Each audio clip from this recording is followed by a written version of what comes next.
Tim's News Explosion. Tim's News Explosion. Tim's News Explosion. Tim's News Explosion. Tim's News Explosion. Tim's News Explosion. Tim's News Explosion. Tim's News Explosion.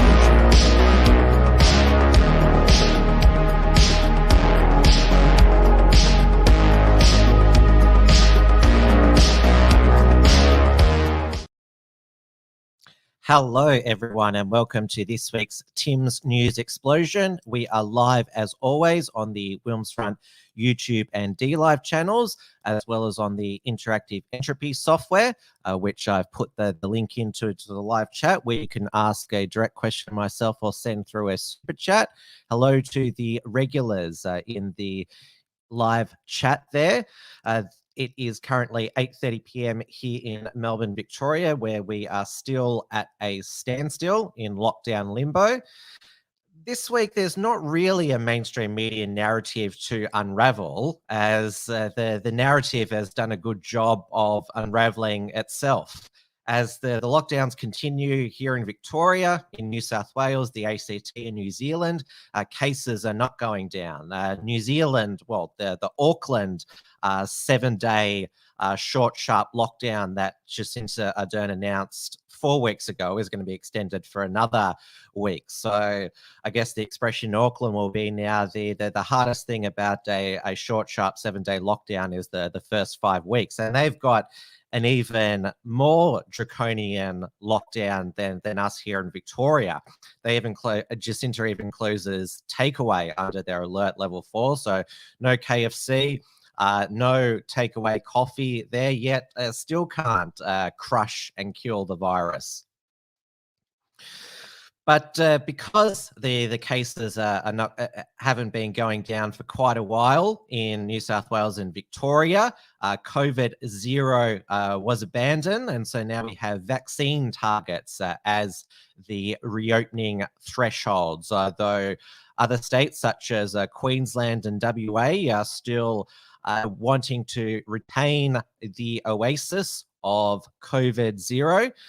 Last week, well, the day after she announced her roadmap to freedom for the vaccinated, New South Wales Premier Gladys Berejiklian said that from today that she would no longer be holding her regular 11 a.m. press conferences. They would be done by health officials via video link. She said her and Health Minister Brad Hazzard would be doing the press conferences intermittently. The political cynics said that Gladys was doing them irregularly now because ICAC is again investigating her ex-boyfriend Daryl Maguire. So she obviously doesn't want to have a lot of journalists hounding her at what is supposed to be a health briefing, though those Gladys's press conferences were getting so boring by the end of it, repetitive and that. And the main reason I enjoyed them was because Brad Hazzard was saying all sorts of ridiculous hyperbolic things about the virus, particularly the Delta variant. Remember, very near and very present danger, deadly weapon, Olympic gold medalist in long jump and high jump. But on Saturday, when he was asked about people gathering, well, I shouldn't say gathering, but attending Bondi Beach and other popular Sydney beaches, because it was a warm weekend there in Sydney, he actually said this incredibly sensible thing. Are you concerned about people flocking to the beaches and parks? No, I'm concerned about people that are not vaccinated. I think that the fresh air is actually, we know it is the safest place to be at the present time. Dr. Chant and Dr. McAnulty, and I've talked about that many times. So, but I would say to people who are out and about to maintain your social distance and to just be careful, because while we have many more to get to the required number of people who are vaccinated, we do have risks. What is the Yes, he's come back full circle and reiterated the health advice that sensible health professionals had given since the beginning of the pandemic, that outdoors is safer.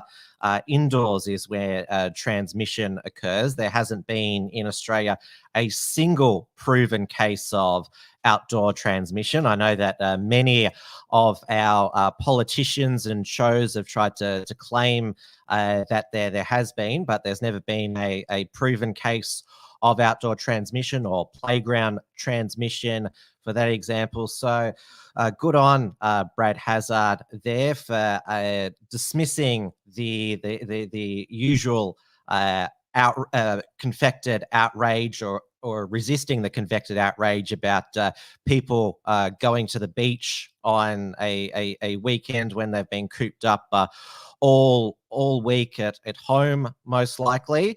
The whole reason why there was this scolding of people at beaches by the COVID cultists on social media and people like Dan, he didn't like people watching sunsets on the beach, is because apparently if you're down at the beach, you're not taking the pandemic lockdown virus seriously. That's their interpretation of it there, and it's easy outrage fodder for the media. But despite there never being a proven case of outdoor transmission in Australia, the New South Wales government is still mandating face masks outside in Greater Sydney, and with a $500 fine for non-compliance, which is greater than the $200 fine here in Melbourne. And former Prime Minister Tony Abbott was snitched on. Well, he was snapped and snitched because somebody noticed on Manly Beach, somebody didn't like him,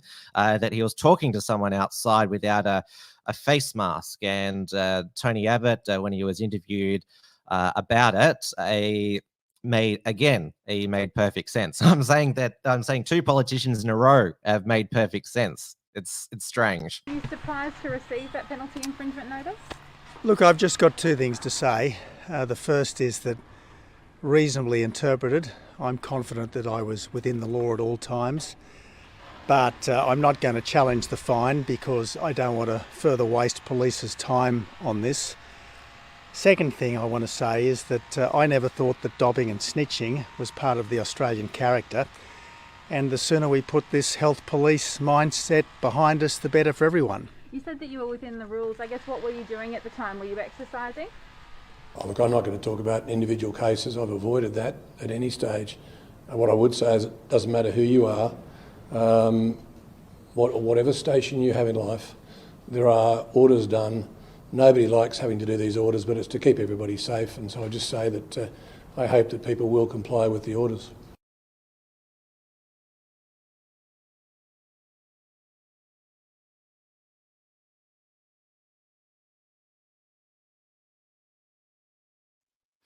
And Mark Knight, the Herald Sun cartoonist, did another naughty cartoon satirising this Tony Abbott's $500 fine. Officer, that's Tony Abbott, and he's not wearing a face mask. And Tony Abbott rips off his budgie smugglers and puts it on his face. And the woman faints and says, "Ma'am, are you okay?" And then there's an indecent exposure fine that's covering Tony Abbott's uncovered budgie smugglers there. Now, this isn't the first time that a politician has received a mask fine in New South Wales. Barnaby Joyce, the Deputy Prime Minister, was fined, well, it was then $200 for not wearing a mask when he was paying for petrol.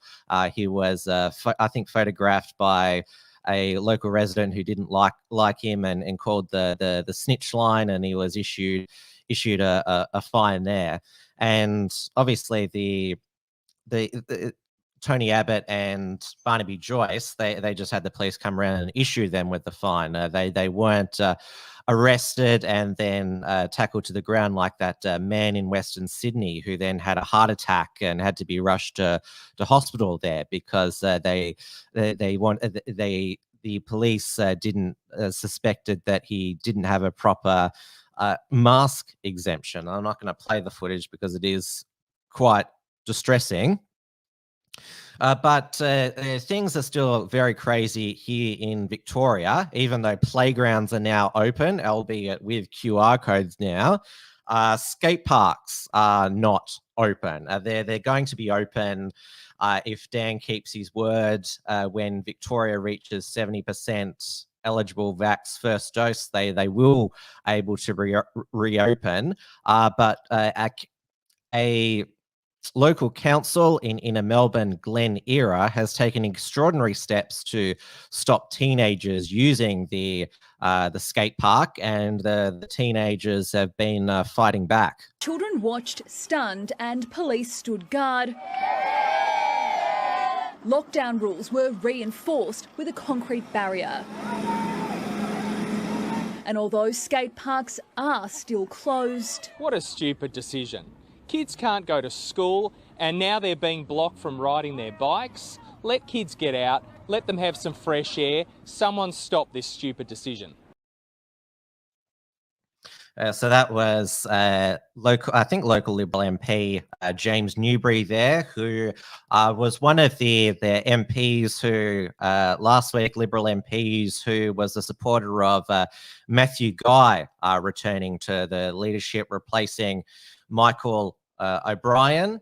We shall see if recycling a previous election losing leader pays off for the Victorian Liberals. Leaders tend to be better the second time around. Just look at John Howard and in Victoria, Jeff Kennett.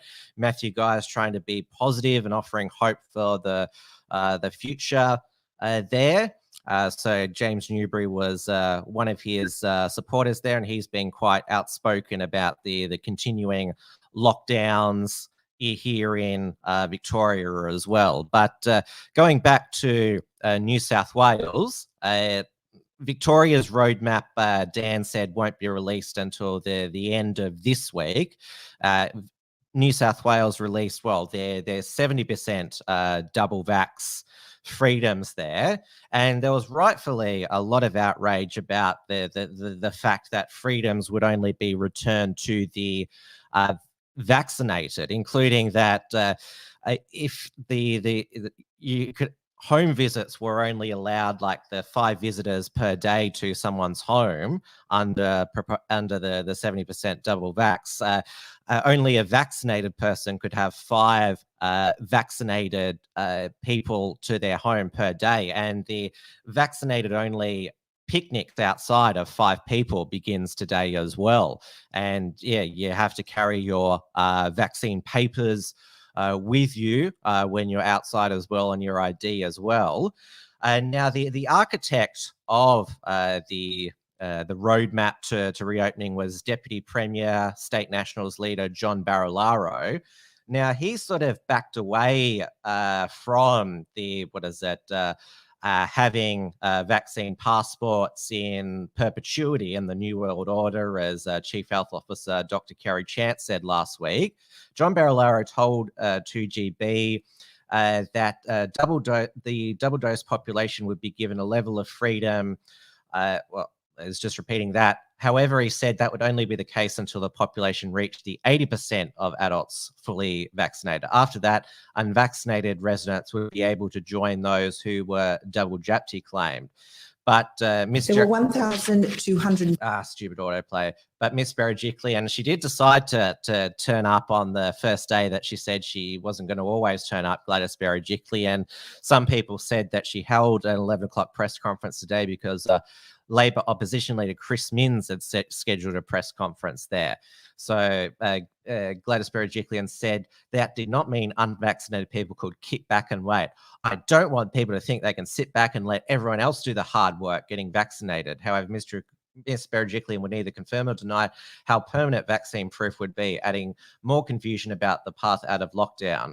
We have not put out our plans for 80%. We're still formalising them. Government might say it's up to business to decide whether or not they accept unvaccinated patrons. We have not come to those conclusions yet. We know that Scott Morrison said that he wants to facilitate the green light for businesses to discriminate against the unvaccinated, though there are plenty of businesses, pubs and cafes who've said in advance they're going to welcome all patrons, vaccinated or unvaccinated. However, I have heard doing the rounds the head of Venues New South Wales, Tony Abbott, saying that all the sporting venues in New South Wales you won't be able to attend unless you've been vaccinated. And well, then enter Tasmanian Senator Jackie Lambie. This is what she had to say about the unvaccinated.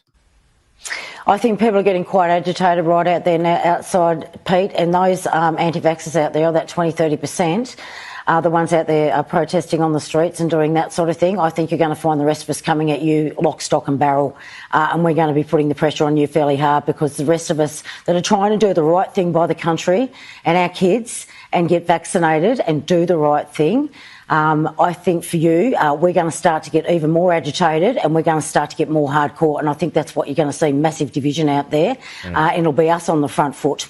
That's what I think is going to happen. I think the tide is going to turn on those anti-vaxxers out there, and you are really going to feel the heat.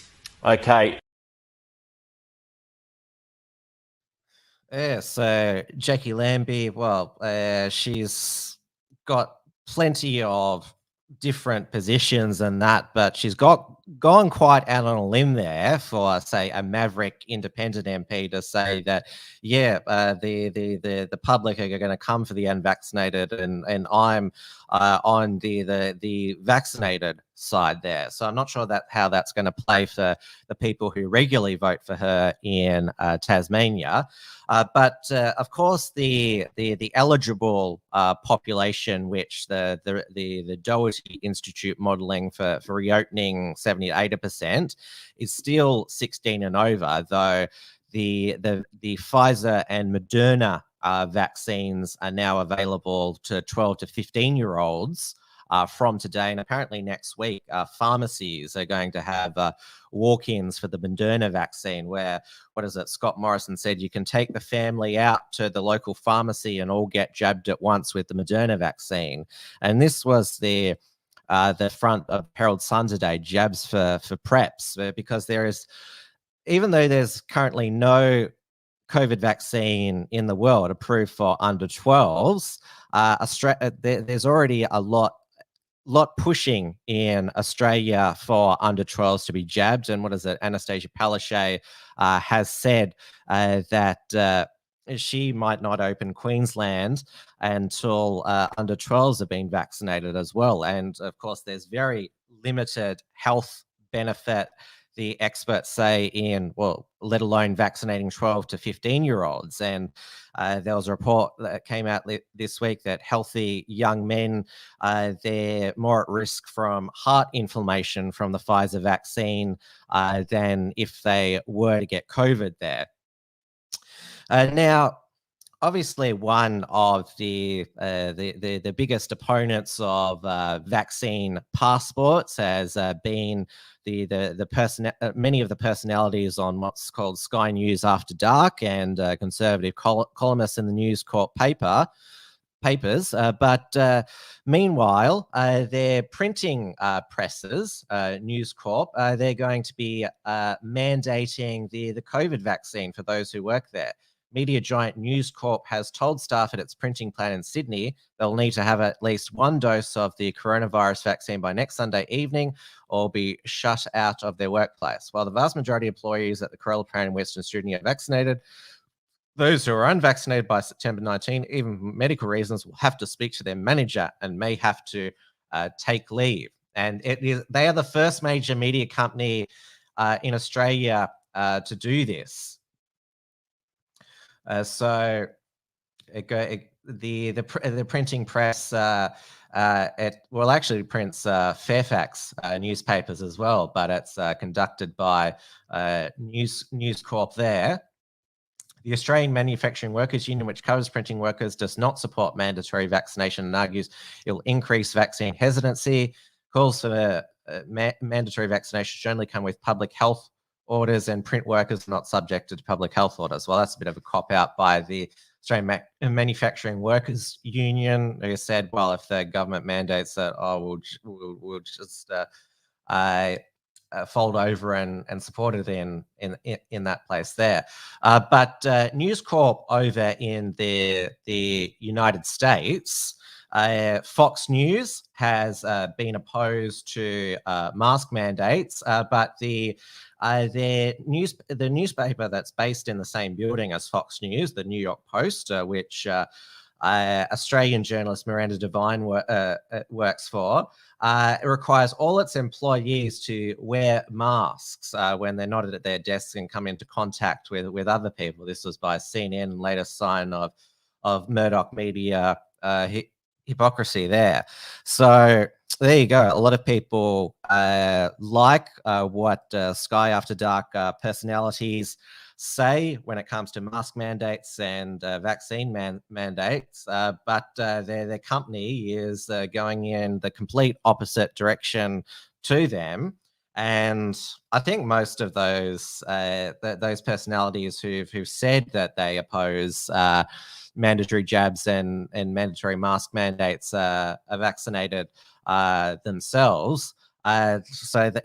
Which is, well, it's their choice. As I said on Trad Tasman Talk last week, I had my first dose, but completely respect everyone's choice whether to take the vax or not. I'm certainly not going to be afraid to hang around with my unvaccinated friends, because the actual science is that said all the vaccines do is reduce how sick you get. They don't stop transmission, which makes the idea of vaccine passports completely, it means they have no purpose, basically. If a vaccinated person can still get it and transmit, then there's no point to a vaccine passport other than governments wanting to be, or businesses wanting to be, openly discriminatory there. And then enter Joe Biden last week. President Joe Biden, despite saying that he would not introduce vaccine mandates, went back on his word, and so he signed an executive order. Nobody who has any actual understanding of the US Constitution thinks that Biden signing an executive order mandating companies with 100 employees or more require their workers to either be vaccinated against COVID or show a negative test once per week. So he's basically introducing a vaccine mandate by stealth through executive order there. And so 26 states so far have joined a lawsuit challenging this. So it'll go all the way to the Supreme Court, which, based on the current composition of the Supreme Court, they should strike it down. Thank you, Trump, for confirming 3 constitutionalist justices in your last term there. And the RNC is absolutely right to say that he lied. And yeah, Biden justified his vaccine stealth mandate via this. Disney, Tyson's Food, and even Fox News. The bottom line, we're going to protect vaccinated workers from unvaccinated coworkers.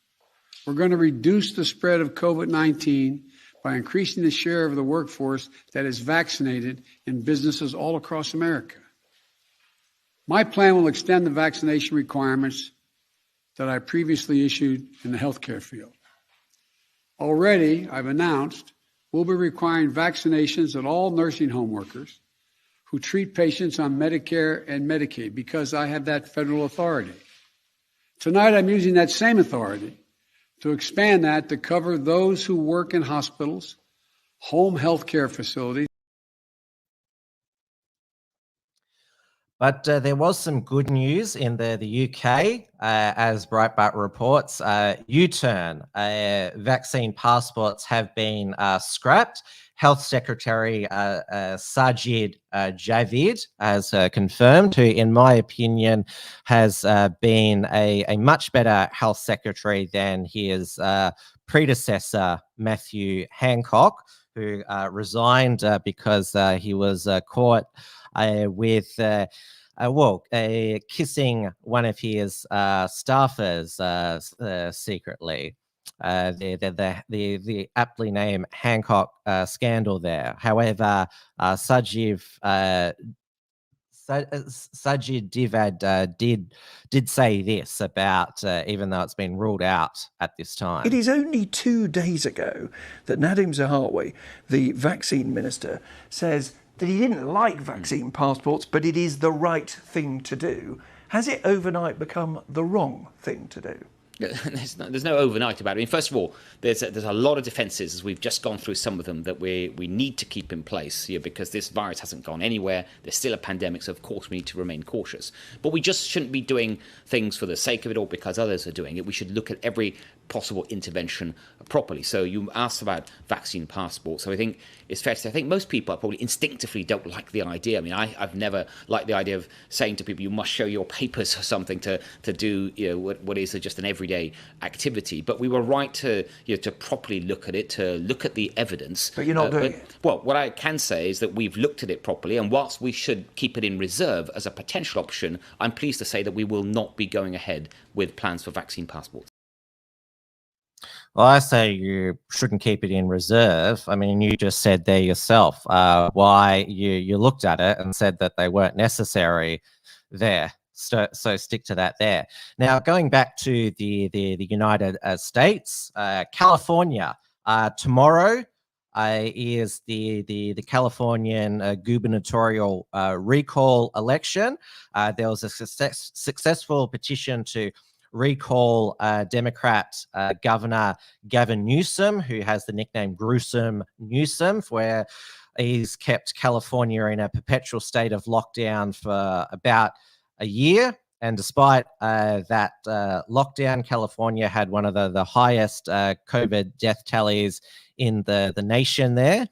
So the main Republican challenger to him has been a radio host, Larry Elder, African American, and he was the target of a vicious, you would say, attempted racist egging on the campaign trail. I'll just play that for you. Did I play? Yep, got it here.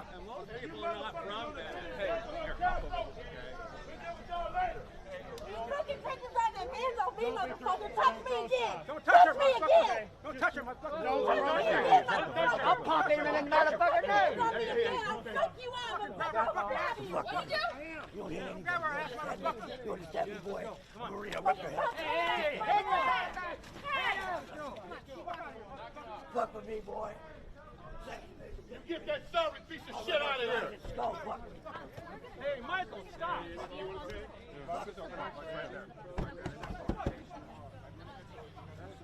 Piece of shit out of here. You gotta bring that motherfucker down here.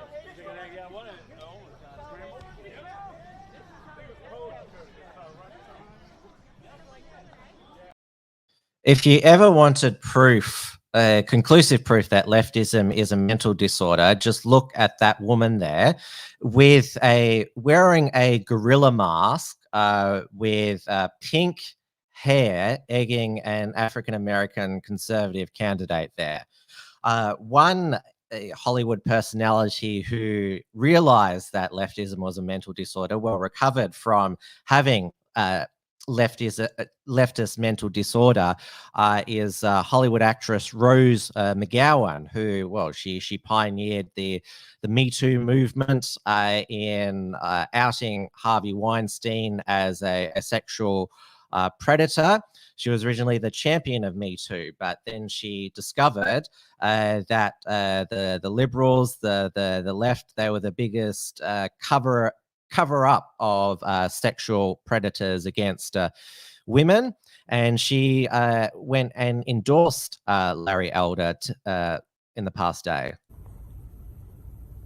They want to hear that the more we micro-label each other, the better we'll be. The reality is, today, I challenge the state, I challenge these voters, I challenge the media. Back up. Be human first. Vote for humanity. Might be a policy wonk, might not say the same things the way you would do, and might not articulate them in a way that we're used to. But it doesn't make him bad, it doesn't make him wrong, and it does mean that he's dedicated his life to thinking differently and wanting more. Is that so bad? I think not. So let's bring on some hope. Let's truly, if you really want to get past racial barriers, be fair in coverage. Be honest. I believe in California. I believe you can be better. And Rose McGowan, she's actually also alleged that Gavin Newsom, his wife, Jennifer Newsom, actually tried to silence her or against speaking out against Harvey Weinstein there as well. So there's also that personal angle about why Rose McGowan is campaigning against Gavin Newsom. But yeah, Rose McGowan, she, for the past year, has been speaking out against the hypocrisy of Democrats when it comes to Me Too. She was against Joe Biden over his behavior. Now, back to domestic news. Now, the main the most powerful opponent of Australian patriotism, or the Australian Patriot Movement, is Labor Senator Christina Keneally. I mean, she was the one that lobbied for that inquiry into extremism and radicalism. She has labelled the Unshackled an alt-right and far-right publication. Now, despite all that she's done for the progressive anti-Australia crowd, the Labor factions did not pre-select her in the number one spot for the New South Wales Senate ticket. The person who got Christina Keneally is from the New South Wales right.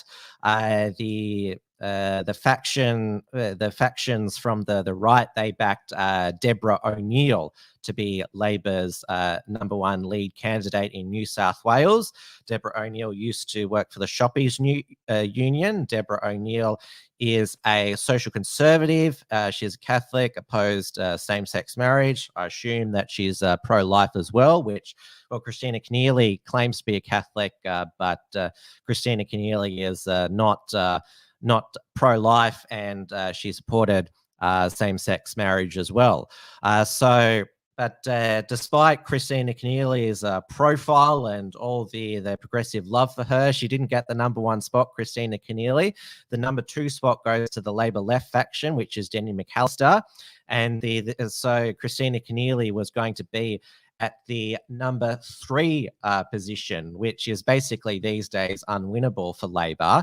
It's most likely going to be won by that third spot by the Greens' David Shoebridge. I mean, he's basically a communist sympathiser ally as well. I mean, so the final New South Wales Senate spot was either going to go to Christina Keneally or David Shoebridge, but Christina Keneally has bailed on the New South Wales Labor Senate ticket, and instead is what wants to be the Labor candidate for the southwestern Sydney seat of Fowler, which has a retiring member in Chris Hayes. It was going to go to a local woman of colour. The preferred candidate here was a Vietnamese lawyer or Vietnamese She was the child of Vietnamese refugees, local lawyer Tu Lee, but she looks like she is going to be bumped out of the way for Christina Keneally, which the headline here is Joel Fitzgibbon, who announced that he is retiring from the seat of Hunter, has branded the party's decision to parachute Christina Keneally as a shame. Anne R. Lee, WA Labor MP, who's also on the Parliamentary Security and Intelligence Committee with Christina Keneally, said that the decision was a huge failure for Labor on diversity and inclusion. Diversity and equality and multiculturalism can't just be a trope that Labor pulls out and parades while wearing a sari and eating some kung pao chicken to make ourselves look good. And of course, she's literally being parachuted to this seat because Christina Keneally lives on, well, the exclusive Scotland Island on Sydney's northern beaches. I think that's where her father-in-law, author Thomas Keneally, who wrote Schindler's List, lives as well. Well, Christina Keneally could claim to be a boat person, since the only way to get to Scotland Island to and from is by boat. But also, Christina Keneally, she might have a hard time explaining this op-ed that she wrote in May last year to the migrants in Fowler. Do we want migrants to return in the same numbers? The answer is no. And she goes on in this article here. Our economic recovery must help all Australians get back on their feet. And to do that, we need a migration program that puts Australian workers first. So what is it? If I paraphrase that, she was advocating for an Australia First policy. Letting lots of migrants come to Australia is an easy way to drive economic growth. And it says, it goes on to hear that under John Howard, Australia decided to favour temporary migration over permanent settlement, resembling more and more a guest worker nation there. And also, this photo has also resurfaced of Christina Keneally with the former New South Wales State Labor leader Michael Daly, who imploded in the final week of the 2019 New South Wales election campaign. It was a week after the Christchurch massacre when video was released of him saying this. Our young children will flee, and who are they being replaced with? They're being replaced by young children, young people from typically Asia with PhDs. So there's a transformation happening in Sydney now where our kids are moving out and foreigners are moving in and taking their jobs. And I don't want to sound xenophobic. It's not a xenophobic thing, it's an economic question. And it's just a statement of fact that our young people are moving out of Sydney because they can't afford to live here, and they're being replaced by international workers. Most of those are from Asia, they're from China, from Indonesia, Malaysia, Singapore, and it's not a bad thing because Asian kids are coming to work here. It's a bad thing because I'd like my daughter to be living in Maroubra rather than St Kilda. They took our job! Yeah, how come Christina Keneally hasn't labelled Michael Daly, who is still a New South Wales Labor MP? How come Christina Keneally never labelled him a alt-right or far-right extremist there? And also, I really hope that this video of Christina Keneally is not taken out of context by anyone, given the current her current elbowing out of a migrant so she can stay in Parliament. The white race is about to be replaced because of immigration and overpopulation, and therefore we need to prepare for a race war and the collapse of society. Yeah, so I don't know why the Labor Party think that Christina Keneally is such an asset to them. I mean, she was the chosen candidate of corrupt Labor power brokers Eddie Obeid and Joe Tripodi, who installed her as New South Wales Labor Premier. Then she lost the 2011 state election in a landslide. Then after that, she was CEO of Basketball Australia. Didn't last long in that position. She was a Sky News daytime host with Peter Van Onselen. Then she stood for the Bennelong by-election against John Alexander. She lost that. Then she was, she wasn't elected, but she filled a casual vacancy in the Senate left by Sam Dastyari, who resigned in disgrace for his associations with CCP linked businessmen. And she was also Bill Shorten's right-hand woman, I should say, on the 2019 campaign trail, where Bill lost the unlosable election there. And some people are saying that Christina is going to the lower house so she could become Labor leader or deputy leader there. I was like, she is a laughing stock of a politician, but as I said, she's also a frightening politician, given that how she has shown that she doesn't support free speech, and anyone who disagrees with what she considers to be Australian values has demonstrated what she said during those extremism inquiries. She believes needs to be marginalised. So even though it's a safe Labor seat, Fowler in the southwest of Sydney, 14%, she could still lose it. I mean, she is that popular, especially, as I just demonstrated, the hypocrisy. She attacks Australian patriots and nationalists for wanting to put Australians first and wanting to limit immigration. And look at all the and look what the op-ed that she wrote. Look what her former New South Wales Labor leader Michael Daly said as well. All right, I've gone completely over time now. There's another lot of things that I forgot to mention as well, but I'll try and mention it on Trad Tasman Talk at the end of this week with Stephen Berry, who is based in Melbourne, former Aucklander. There might be a Wilms Runt this Thursday evening. If there is, then I'll let you know then. But thank you everyone so much for watching throughout this evening. I will see you later in the week, and of course Tim's News Explosion again next Monday as well. Good night everybody, stay safe and stay sane, and make your own personal choices. You should, no pressure from me at all. Good night everybody. Tim's News Explosion. Tim's News Explosion. Tim's News Explosion. Tim's News Explosion. Tim's News Explosion. Tim's News Explosion. Tim's News Explosion. Tim's News Explosion.